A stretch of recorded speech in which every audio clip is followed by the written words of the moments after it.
While CC has a lot of escape maps, route maps are much rarer.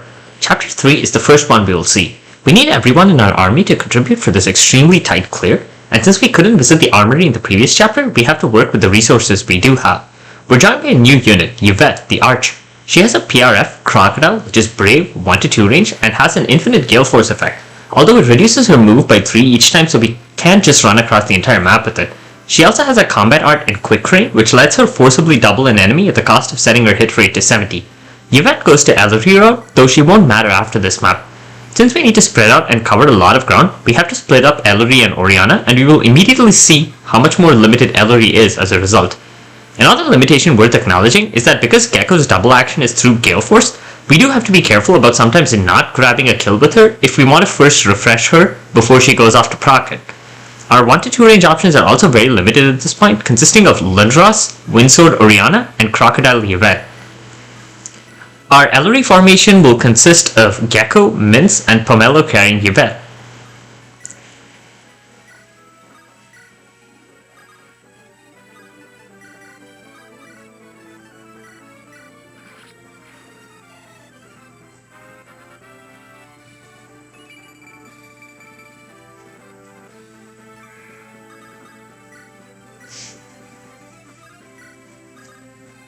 Gecko will cover the southwest deck with a bunch of rigged crits. Mince is there for his Swarp utility. Something else worth mentioning are the Wyverns. For the first several turns, they will attack a player unit in range, but won't charge for story reasons. To get the fastest clear, we need to put units in their range ASAP, and that'll be Lindros on the left boat and Oriana on the right. The job on the left boat in particular needs 1-2 range, while Oriana will want to use her Windsword to pad out her void, because as you're going to see, this enemy phase is absolutely awful.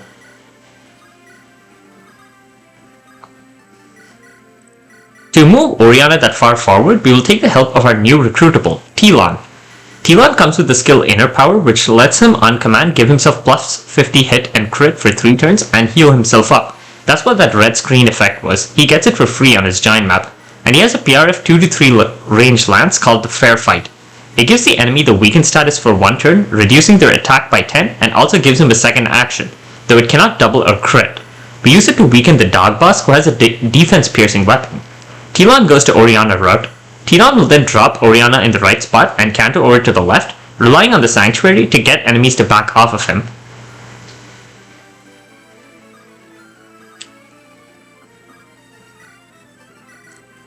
Lindros wanted to grab the ley line on the left for the attack boost, since he needs it to one-shot everything that'll go for him. This enemy phase is so vicious, we would have had to burn about 2.5 million RNs for it, so in the interest of not spending an eternity on that, I used Alternity script to write an RN seed into memory. This value is not frozen like in my Tellius LTCs. All this does is save time RN burning to get to the seed. Pomelo brings Yvette up there since we need their actions on turn 2.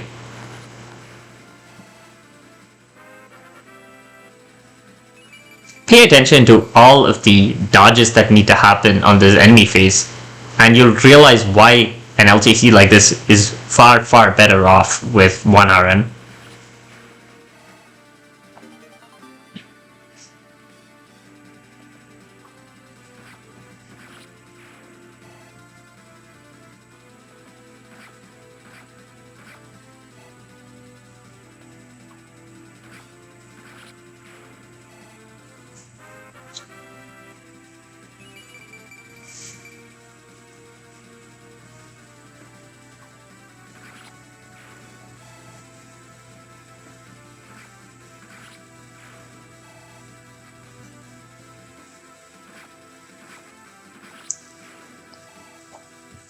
Oriana wants to be put down to low HP to ensure that the axe fighter on the left of her will eventually attack her, though she doesn't want to go any lower than 4 HP to ensure the dog Carcass will go for Riker.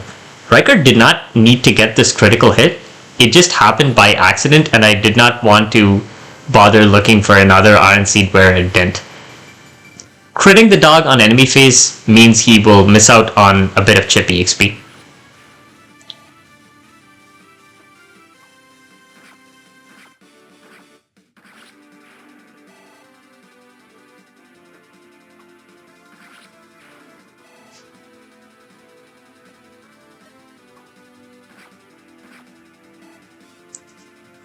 This boss has a ton of resistance, which is the reason why Oriana barely damaged him with the Wind Sword.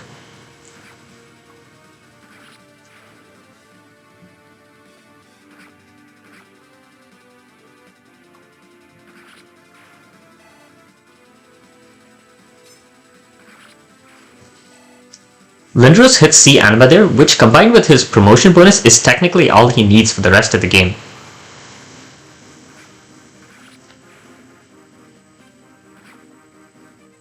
Thanks for our intense work on turn 1, only 9 enemies are left at the start of turn 2 player phase.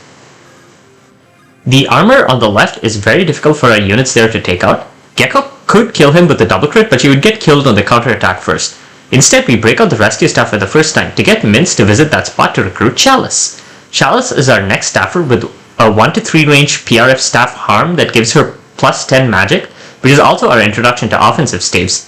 Some staves are offensive weapons, though they tend to be a very bad weapon type since they hit defense and can't double. Harm is an exception to this, hitting resistance and being able to double, which will let Chalice pick off this armor. Chalice's personal skill is Malediction, cutting the defense and resistance of nearby enemies in half, which will be very important in Chapter 5. The plus 10 magic effect of her staff makes Chalice our first really good long-range rescue staffer, and she will fulfill that role until we can train up another unit to take over. The quality liquor is a sellable item. It sells for 3000 gold.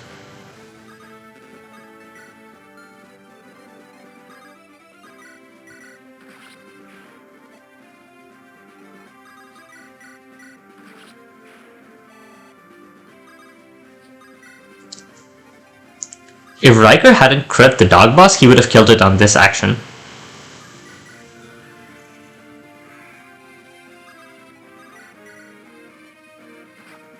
These attacks with Telon are not necessary, I just did them because why not?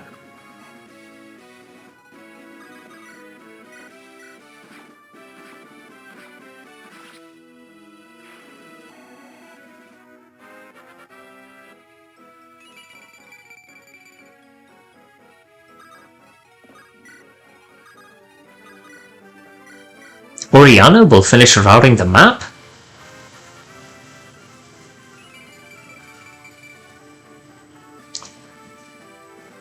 But wait, what's this? The formerly green units have become red. We do get a free full turn refresh. It doesn't give us another round of Gale Force, though it does let Oriana dance again.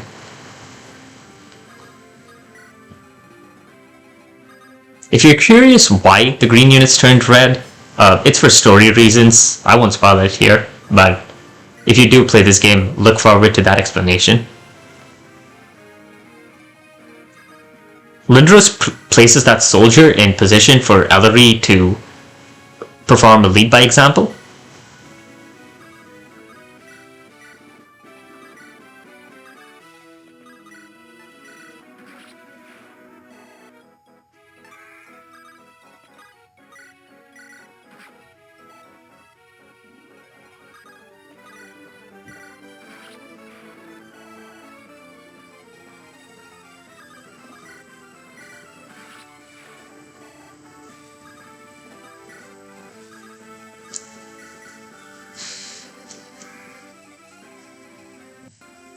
Most of the X-green units were huddled at the top of the map, and we'll have Lindros go mop them up. To avoid needing to crit all of them, Pomelo will step in with Savage Blow to chip them all down.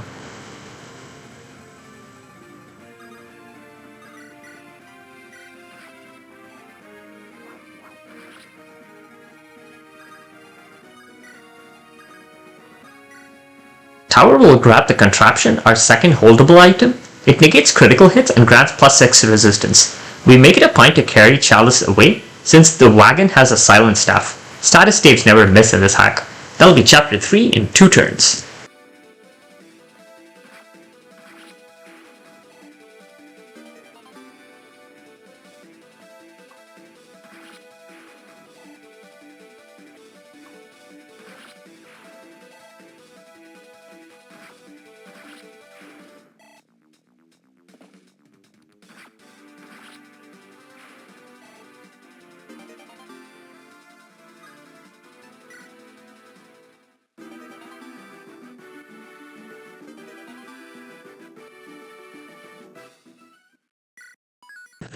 Chapter 3x is our first interlude chapter.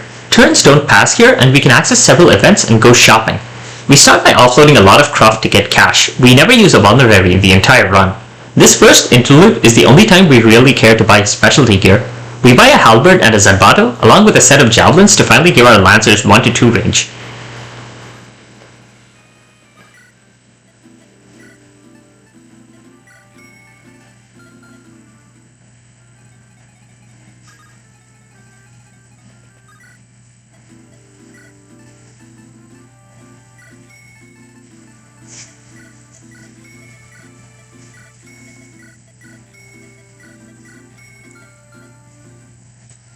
One regular occurrence in this hack is the chance to spend money on special events and interludes. The first instance here is Tazzle, who wants 2000 gold as an investment.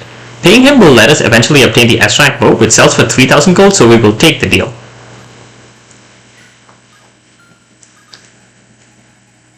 Next, this shady fellow will offer to sell us a coffee for 2000 gold. Coffee is the +1 speed booster, but importantly, we need to have one by chapter 14 for a quest, which is the reason every coffee we can get before that will cost us a lot of money. We're looking to collect all the stat boosters we can get, so I'll be buying all of them. Ellery has a change of heart after opening this chest and returns the uncut gems, gaining a free luck boost. Talking to Plucker will grant us his gift, a holdable item that grants +2 move at the cost of -4 defense and resistance. It will be a very important item for the rest of the LTC, constantly being traded and moved around. Having it is a prerequisite to go to some optional chapters later. In the end, we're introduced to quests. They're similar to quests from games like Shadows of Valentia. We can't do every single quest since some of them cost turns, but we will make an effort to do as many as we reasonably can. Johnny Spice's quest will grant us quite a bit of money later along with a recruitable unit. Old Bob's quest will grant us one of the most important items in the game as part of completing it along with some money. Wheatley's quest is one we will take for the upfront gold and the holdable fire emblem, which negates crits and gives +2 strength and magic. Shoving the guard out of the way will let us access the basement. Here we have a fight we can bet on and Anna with a secret shop. We can rig the bet in our favor, which is what you see me doing here. Anna sells a lot of high-end weaponry, but we end up not needing it. You might have noticed that prices in general were quite inflated compared to what you might be used to in conventional Fire Emblem games, and that might make you think that money will be a serious concern. But as you're going to see, we will have a lot of money, more than what we could possibly want to spend in the LTC. That'll be the last event of the interlude and we'll head out. At the end of the chapter, we're given a 10-use warp staff that has infinite range, which is a powerful tool, but again not as good as it would be in a more conventional game.